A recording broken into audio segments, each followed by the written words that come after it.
Good morning. Good morning. My name is Adrian Gamboa, and today I'm going to be interviewing Melvin H. Brundick. And today's date is the 21st of May, 2016, and today's location is the Community Media Center here in Westminster, Maryland. Good morning, Melvin. Good morning. All right. Good morning, sir. The first question, I want to start off by, tell us a little bit about yourself. Where were you born? Are you from this area? I was born in Baltimore, April 2nd, 1942, right in the middle of World War II. So, I grew up, I had uncles and teachers and all that were all in World War II in Korea, and I grew up in East Towson, row house, and then I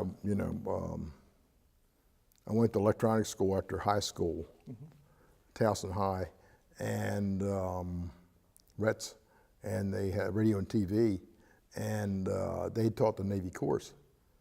So when I got out, they promised you a job. Everybody's getting laid off. So I taught the Army recruiter about armor, and then I taught the Navy recruiter, and they grabbed me. And I enjoyed another person was there, and they said, well, if we got 8 submarines and each one fires a torpedo, how many are in the water? He didn't know. And so I was in, and I went Great Lakes, and they said, we'll fly you up in a 707, and Okay. And then the next day, it all happened. Well, tell us a little bit about your parents. What were their occupations? My mother was a nurse, and my father was a cost accountant, and he passed away when I was 10. And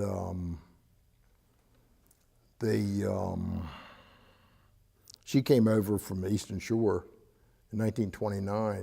They had the Depression, and I think she had like $100 in the bank, and so she came over to bed. She was a nurse, and so That's when they moved to Towson? Yeah. Okay, got it. Now, how about your siblings? Tell me about them. You have brothers, sisters? I had a sister. Yeah, I got a sister. It's in Georgia. Yeah, she's 2 years younger.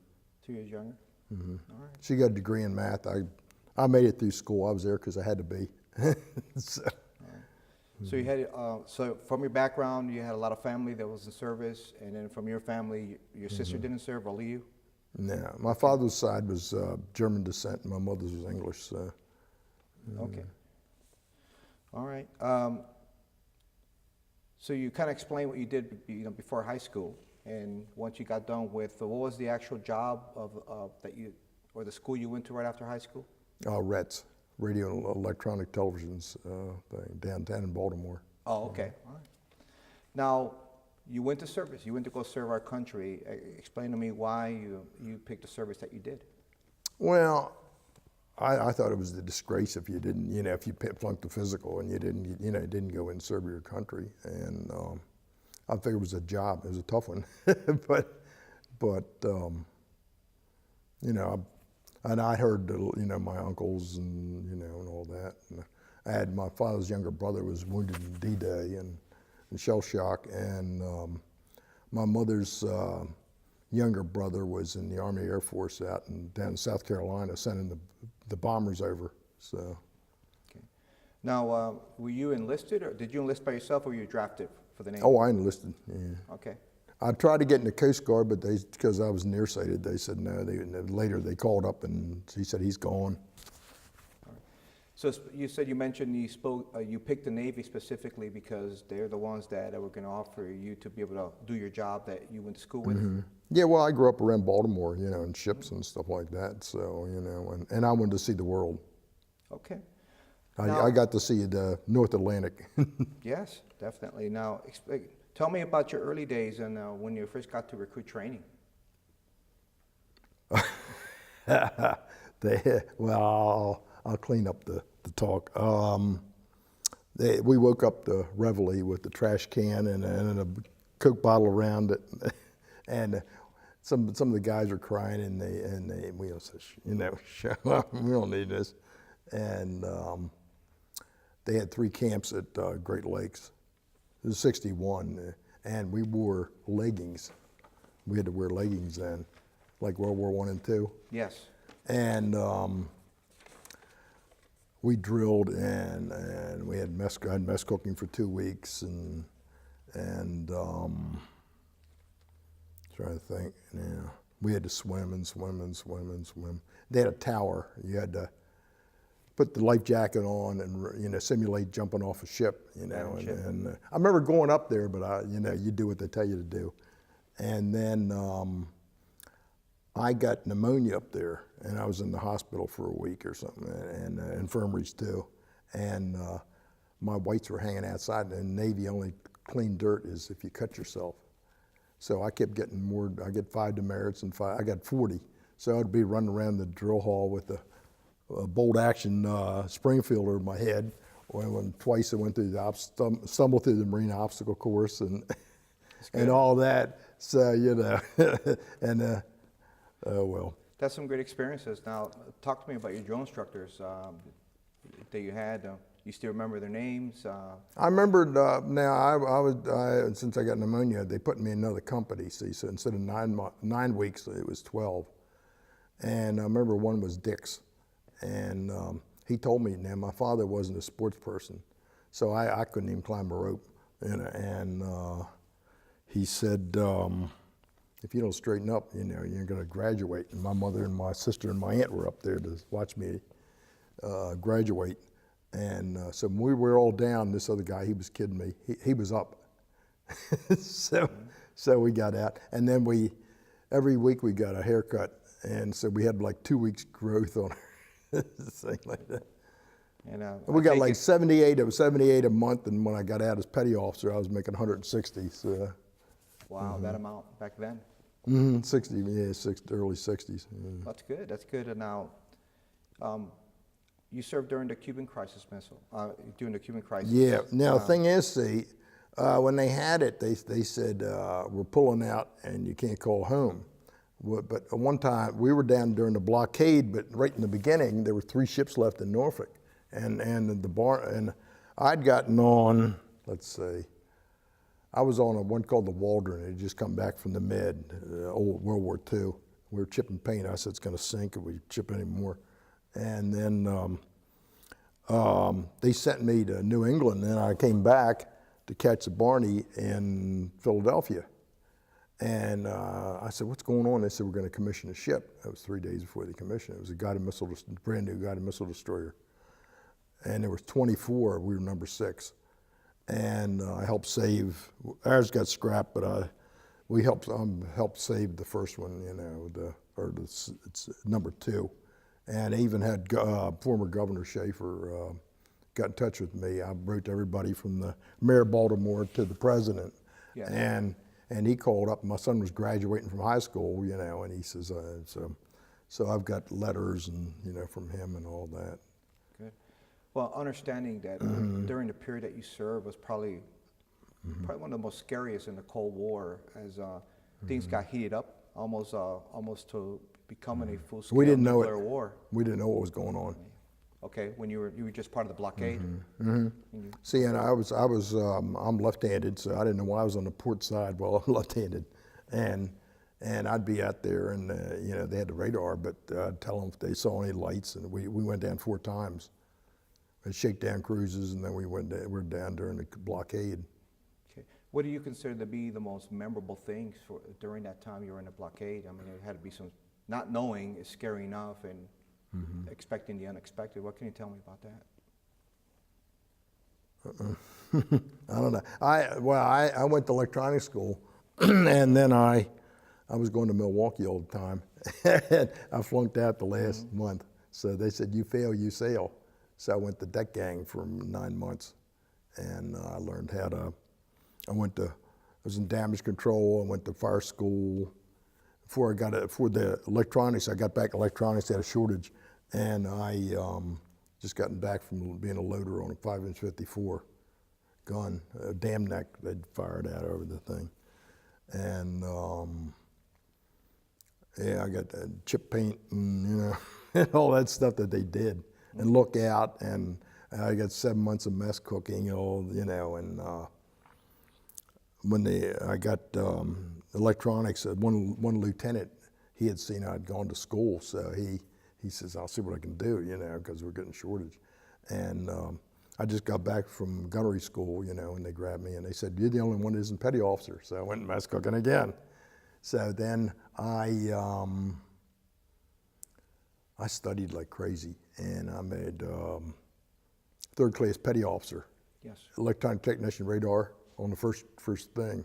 Wow, that's great. So I was in the scullery that morning, and that evening I had shore patrol. So, Now, that's a lot of accomplishments. So, what can you tell me about the friendships that you developed during your time in service? Well, I went to 2 reunions, and you know, it's like we were all brothers, you know, and it's like 28. I've got the things, the booklets and all. 28 years of, you know, everybody was, you know, people coming up shaking your hand, and you know, you were just all, you know, 300 men and 18 officers. It's a great feeling, huh? To go to those reunions. Yeah, it's still in my blood. Yeah. Good. Tell me what you did for recreation when you weren't busy doing your jobs, which you had multiple of. What did you do in your off time? Well, I went to 17 countries, and every time I'd go to some place, I took a tour. Took the tours, you know. I figured I'll never be there again. You know, Italy and Sicily and France and Germany and all that, and Kingston, Jamaica, and you know, all over. So I went to Caribbean 4 times. I went 2 med cruises and 1 North Atlantic, and we almost went across the equator. We were a day away, and I was mess cooking. They said, throw everything over. Throw everything over. We're going to be crawling through it. You know, Neptune's Court, and then I think it was Operation Steel Pike. It was NATO maneuver. Went across the Arctic Circle off Norway, and I get up in the morning. And I said, the guy says, look outside. He says, it's Russian. So the Russians joined the NATO maneuvers. Oh, wow. And they tried to cut between one of the ships, and the captain turned his guns on them, and they turned off. They had bombers and spy things flying over and all that. Okay. Now, tell us what do you consider to be the highlights of your career during the time in service? What are the things that are always well, you know. Oh yeah. I was lookout. I was a seaman then. I was 20. I was port lookout on as a 437-foot destroyer, and we were doing 46-degree rolls in the middle of a hurricane off Cape Hatteras. And I thought that was neat. You know, I was only 20. I thought, hey, this is neat. Everybody's strapped in and eating crackers, and I thought the captain was going to fall out of his chair. It's a lot of movement. Yeah. So I lived on a teeter-totter board. All right. Now, after your service, so you got out. If you could tell us what was your rank when you got out and how. ATR 3, 3rd class. I was recommended for reenlistment and 2nd class petty officer and $10,000, but I had one ensign. You know, he crossed me one time. I used to fix radar scopes, and then I told a seaman to do it, you know, and he didn't do it. And it was a captain's radar scope. I used to fix it because we'd go down to sonar, take resistors out, and put them up in the. They said they don't need them, so we'd take it, did that. And we had the test equipment. It was like this monster stuff that not now. And I wanted to tour the Blood of Malta, you know, because of Knights of Templar and all that, but yes. Never got to do it. So you were and then it's just different things. And I got out. I didn't want to go anywhere. You know, we figured the total mileage was like when I got out. The guy said we went around the world 3 times. Because we'd pull out like Tuesday and come back Thursday, Virginia Capes and all that, and okay. So I got to see a lot of the stuff. You know, like I was a deck gang. I got to see the real Navy. That's good. Now I want to talk to you or ask you about your return back home. You came back here to Carroll County after?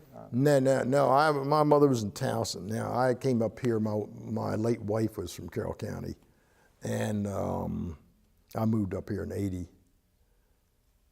I was in Towson, and then we were in Glen Burnie and all that. And I got out. I had a job in 3 weeks at Western Electric as an installer. And then after that, I went to Bendix Communications for 3 years as a tester. And I tested survival radios for the pilots in Vietnam. Okay. And one July, I remember, because they said we want to volunteer, so I went below freezing and in a parka testing these radios, you know, to see if they make sure they work. So I take it your readjustments back to civilian life. It looks like it went off without a hitch. You got integrated pretty quick once you got back. Well, that's great. That's good. But it's still, you know, you don't forget it. All right. Now you mentioned earlier staying in touch with some of your fellow shipmates. You said you had reunions. Do you got some? We had 2 reunions, but then since they scrapped the ship, you know, it was a strip ship, and even the Torsk in Baltimore has parts of it, you know. So we tried to save it, but you know, the Navy, and then the Adams, the number 2 that's still there, you know, it's in Philly, but it's supposed to go to Jax, Florida.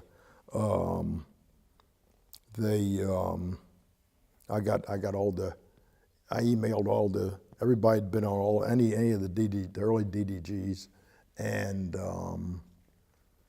to get on their congressman to get on the CNO, Chief of Naval Operations, to save it, so that worked. Okay.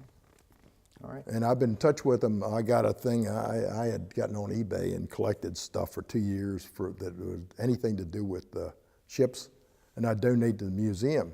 And I never heard anything. And I said something to the secretary, and the former captain of the Adams emailed me and thanked me. So.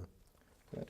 Well, hearing you, it looks like you've done well, right after service. And I'm glad you still stay in touch with a lot of your fellow, your peers from back then, and your fellow shipmates. Now I was in I got out.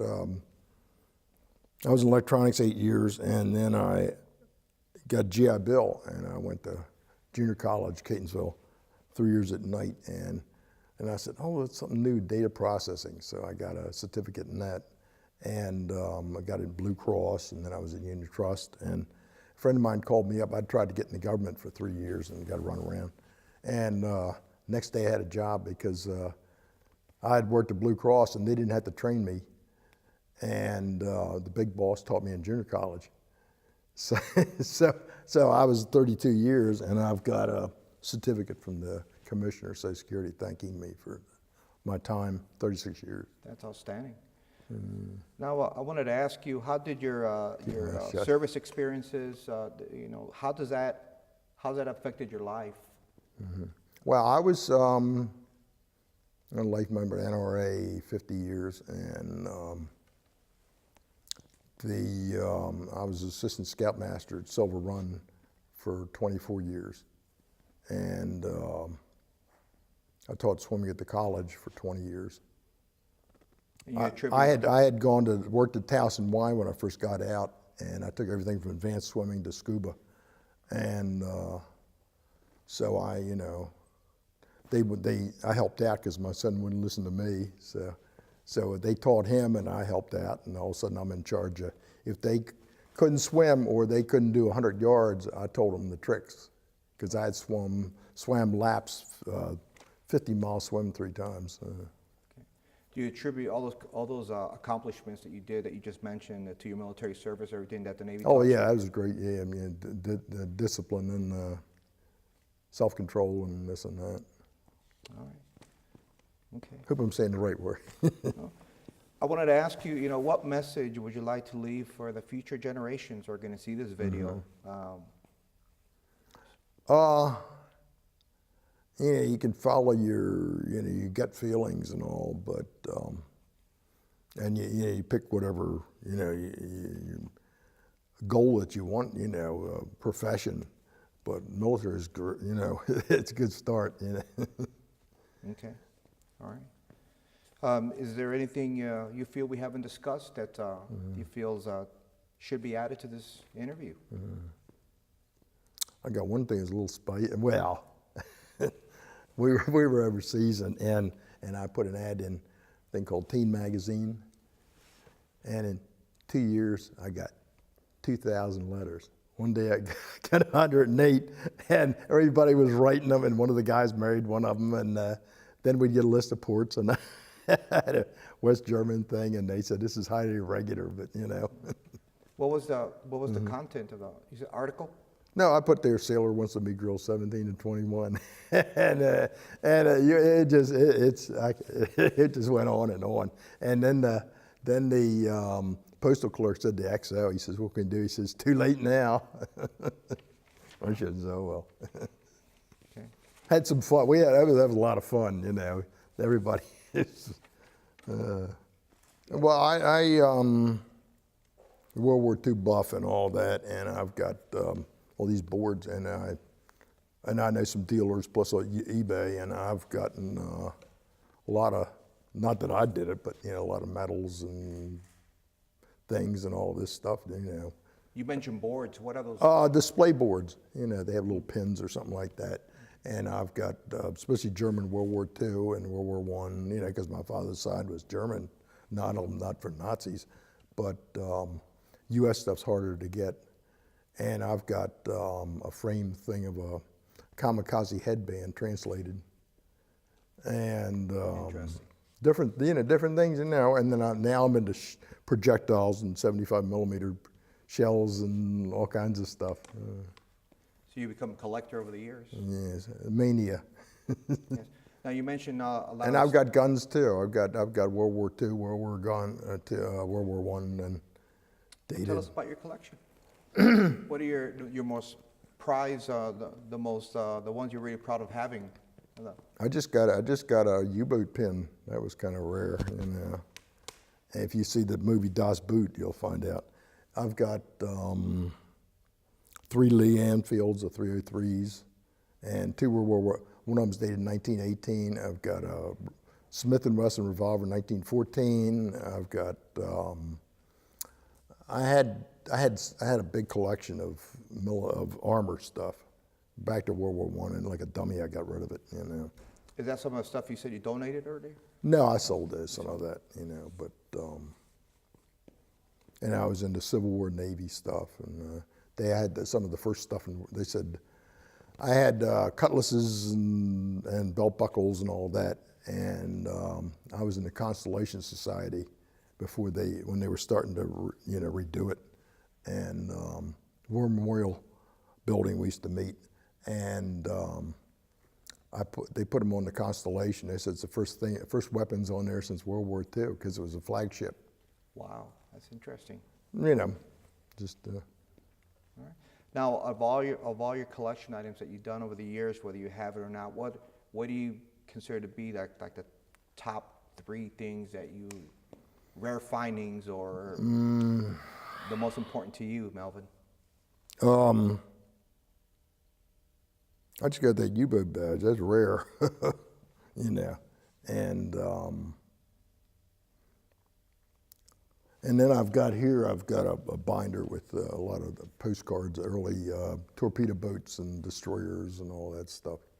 Okay. All right. Mm-hmm. All right, Melvin, is there anything else you want to add? I'm impressed. We're impressed with you, and thank you for your service, Melvin. Not me. But we had scouts, assistant scout. We had 3 of the boys went in the Marines. 1 went in the Army Reserve, 2 went to Iraq, 1 did 2 tours, the Army Reserve. 1's a Navy pilot, and another's a Baltimore County detective.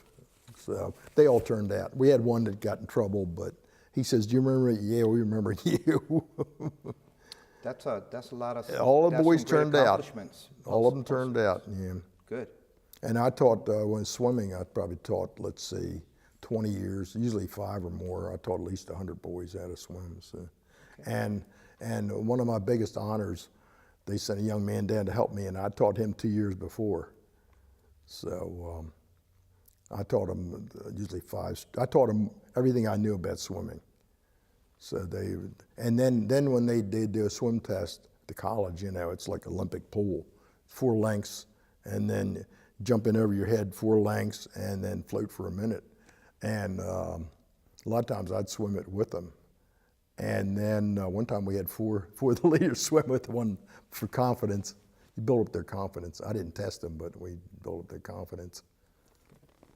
Now, what would you have to tell the those teenagers that are probably finishing in the middle of high school to their senior year or those already graduated that are thinking about joining the service? What would you tell them based on your experiences and the reasons why you joined? It'll help you a lot. I remember reading, I read a lot of self-help books and how to be wealthy and all that. And one guy said, he says, military, military, military, helped him, so. All right. Discipline, self-control, and all that. Plus you find out what you can do and can't do. Interesting. Absolutely right. All right, Melvin. Well, first of all, thank you for your service. Oh, and thank you. for doing this interview. Okay.